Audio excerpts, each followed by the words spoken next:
Hi guys, welcome back to my channel. Thank you so much for clicking on this video. I am super excited for this video. If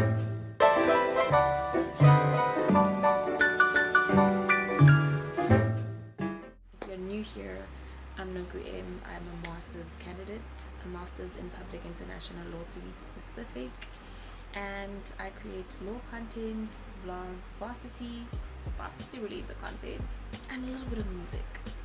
The music we're still working on, but yeah, that's basically what you can expect if you click that subscribe button. If you recently subscribed, thank you so much. Welcome to the family. If you're a returning subscriber, thank you for coming back. I appreciate each and every one of you guys. Without further ado, let's get started on this video. So I'm thinking of starting a new series called Ask Nonku, where you get to ask me questions, and I guess you could even say like advice. So if it's varsity related or law school related, personal, but like personal I mean as in like obviously if it's something that I'm able to give advice on, I'll definitely let you know. But for now we'll start with like a law school related one because I've received a law school related question. So I think it's better if I answer like questions, especially the law related ones, in videos so that it's easily accessible to anyone who subscribes to me like later. How do you then ask me the question? So you can either post a comment down below, just add the hashtag AskNonku, and then you can DM me on Instagram or on Facebook, and you can just let me know there if you want to be anonymous or like you're fine with me giving you a shout out. Now let's really get started into this video. So our first shout out on Ask Nonku, the pilot episode, is to Reabeiswe Kabelo, and he asked 3 questions. The first one is, how hard is it to get into law school? So I'm assuming that you may be either in matric or maybe you're doing another degree and you want to start law, because that's also a possibility. But I'll speak from if you're matriculant and you're trying to get into law school, and I'll speak specifically for UJ. So the requirements at the moment, so remember I did do a video on my law school experience and I basically explained the 3 degrees in law that you get. So there's BA law, BCom law, as well as LLB. So for BA law, if you're looking to study BA law, you need a minimum APS of 28 if you have maths as a subject, and then a minimum APS of 29 if you're doing maths lit. That's for BA law. And then for English, you need to do English as a subject. You need at least 60% plus. And then for an additional language, could be I guess any other language, you need to have at least 50%.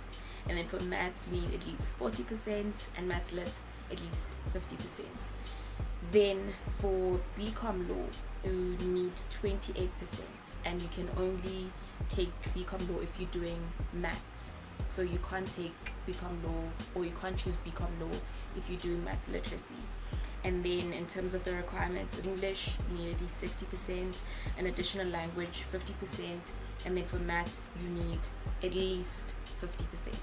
So maths is important for BCom law. And then LLB is the same as BA law. The requirements basically, you need a minimum of 28, an APS of minimum 28 with maths, and then a minimum of 29 with maths literacy. And then for English you need at least 60%, for an additional language you need at least 50%, and then for maths you need at least 40, and maths literacy at least 50%.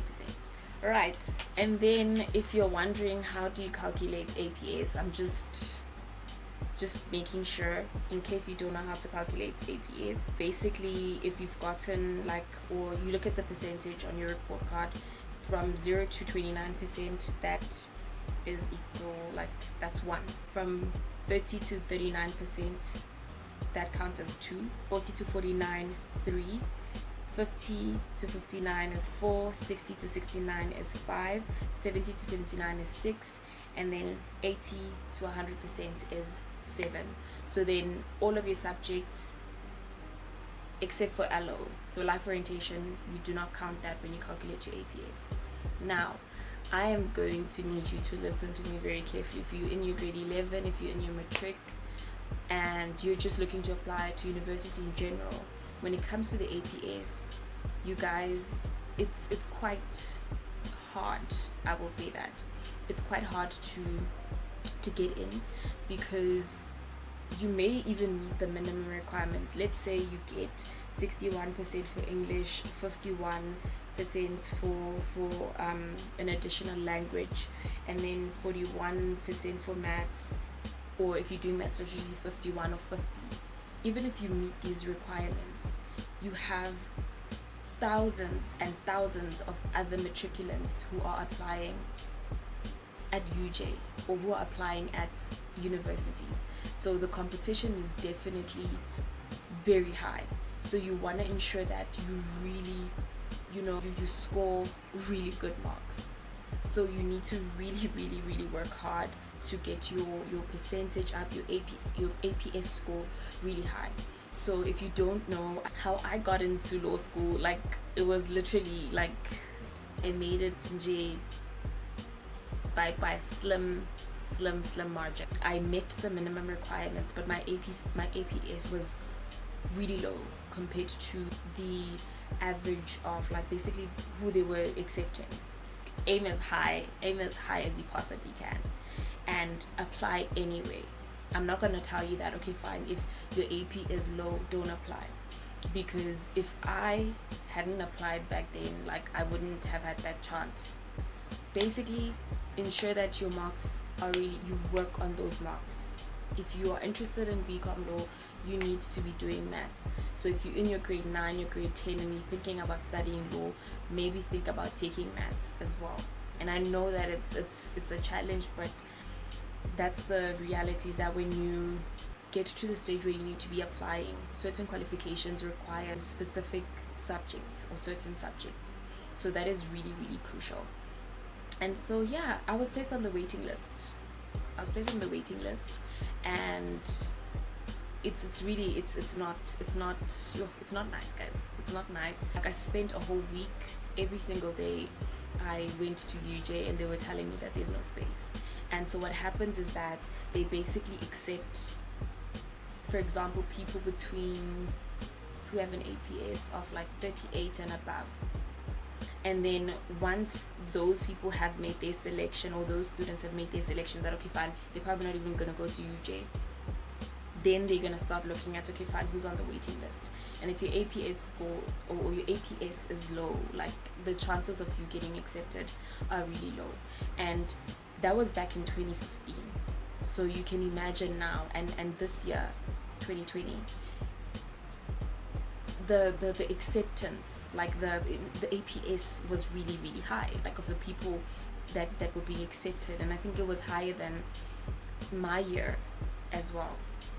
So yeah, so my advice to you, if you are in matric, Kabelo, is that make sure that okay, well, I mean, it's like the end of the year now, but yeah, any matriculants, make sure that your marks are super, like, okay, I'm not gonna say super high, but like, work really hard, because now you've got a huge or a larger number of applicants in universities. And make sure that you apply at, like, or to multiple varsities. And if you're in grade 11, or if you're in grade 10 going into grade 11, make sure that you work super hard in your grade 11, because in some institutions, your grade 11 results really do open the door for you, or open the doors for you to apply, basically, in your matric. So if you are coming from another university, or basically you were studying previously, let's say you were doing a different degree, maybe you did your first year in another degree, and you're like, or another qualification, and you're like, oh, this maybe not for me. I think it's much easier for you to apply, like, for you to get in, if you are in the institution, or you in UJ, or if you have already done your first year already. So yeah, but the principle is just make sure that you work hard, make sure that your grades are looking good.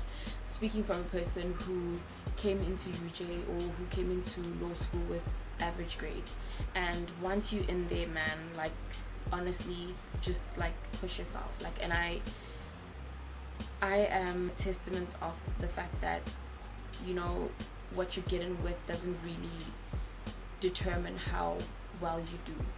This goes into your next question, which is basically inspire aspiring lawyers like me. So I don't know, like I feel very iffy, like, you know, just about like the word inspire or inspiring. I just know my story, and it's that, you know, I was on the waiting list. I wasn't accepted right away.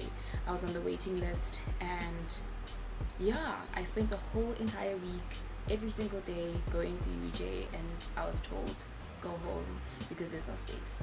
But by the grace of God, I got in, and I really did apply myself, and I struggled, you know, I struggled a lot, you know, but I embarked on this journey of trying to figure out, like, you know, how do I do well? You know, how do I go about succeeding in this whole thing, or in law school basically? And that, how that looked like was, I watched a lot of, you know, study tips videos. I spoke to, I guess, like, you know, your second years or upperclassmen, but most importantly also your tutors, the consulting with the lecturer as well. I think that's something that I started a bit later, like in my third year, and that's something that I wish I had started sooner, because lecturers are so eager and so willing to consult with students, but we feel that, you know, or we tend to feel that lecturers are intimidating, and it's actually not the case. You know, it's not always the case. Most lecturers, in my own personal experience, are really willing to answer questions, especially if you're not comfortable with asking questions in class. Then you can definitely see the lecturer in their consultation hours. So considering how my journey started, I didn't know that I was capable of, you know, the things that I've accomplished so far. I mean, getting into my master's, that's not something that when I applied at UJ, like that I thought, okay, fine, that's something that's like within my reach. But I can tell you now that nothing is impossible. If you put your mind to something, you really can achieve it. And now on to your last question, which is, did I have doubts after choosing law? I think that's the last part of your question. Did I have doubts? So if you do not know, or I did make a video on why I chose law. I speak there about how or when I made my decision that I want to study law, and that was basically in grade 9. And the way that I made that decision is, when I think back, I was just so certain about it. I did do research on this particular career, and I found it very intriguing, and I found that, wow, like this is something that could challenge me, and I can definitely see myself, you know, in this profession that is so prestigious. So did I have doubts? In my final year in June, like right before the June exams, that's when I first asked myself, is this really for me? And I think that, you know, I can only remember that time as, you know, the first time, because I genuinely was like thinking to myself, is this really for me? You know, is this where I should be? You know, and to be honest, I obviously can't speak for everyone, but I am passionate about law. I've been passionate about law. I knew that I wanted to study law. I fell even more in love with law when I started studying it. But I did have those times where I was like, yo, yeah, this is rough. But the first time when I was like, yo, is this where you should be? Like genuinely asking myself that, was in my final year.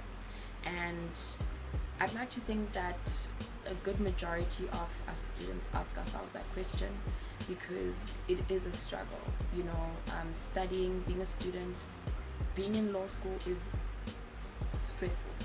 But the one thing that I can tell you is that in life in general, you need to work hard. and it's painful. The process is painful, and you're not always certain, you're not always sure, but the key is to just keep on pushing through. And there's so many graduates, LLB graduates, BA graduates, BCom graduates every single year, and that goes to show that it's not impossible. There's no way, because then there'd be like only one graduate or 0 graduates, but every single year you get those graduates, and you definitely can be one of them. You just need to put your mind to it. So you guys, this is the end of the very first Ask Nonku episode. Hopefully there'll be more.